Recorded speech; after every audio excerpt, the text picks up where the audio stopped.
Pan India star Prabhas craze ఇప్పుడు world wide గా పెరిగిపోయింది. బాహుబలి సినిమాతో పాన్ ఇండియా హీరోగా మారిన ప్రభాస్ ఆ తర్వాత పాన్ వరల్డ్ హీరోగా మారిపోయాడు. ప్రభాస్ నటిస్తున్న సినిమాలన్నీ ఇప్పుడు పాన్ ఇండియా మూవీస్ కి రిలీజ్ అవుతున్నాయి. రీసెంట్ గా సలార్ సినిమాతో సాలిడ్ హిట్ అందుకున్న డార్లింగ్. ప్రభాస్ కు బాలీవుడ్ లోని విపరీతమైన ఫ్యాన్ ఫాలోయింగ్ ఉంది. డార్లింగ్ సినిమాలకు అక్కడ భారీ క్రేజ్ ఉంది.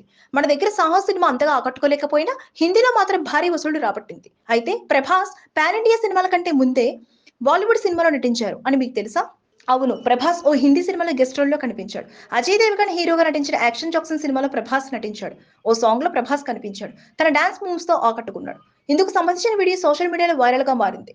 పాన్ ఇండియా స్టార్ కాకముందే ప్రభాస్ కు బాలీవుడ్ లో క్రేజ్ ఉందని డార్లింగ్ ఫ్యాన్స్ సోషల్ మీడియాలో కమెంట్స్ చేస్తున్నారు. ప్రభాస్ ప్రస్తుతం వరుస సినిమాలతో బిజీగా ఉన్నాడు. ప్రస్తుతం సలార్ 2, కల్కి, స్పిరిట్, రాజాసాబ్ సినిమాలో నటిస్తున్నాడు. Please subscribe Pragna Media. Please like, share, subscribe to Pragna Media. Pragna Media, please do like, share and subscribe. Please subscribe to Pragna Media. Please like, share and comment if you like the video. Pragna Media.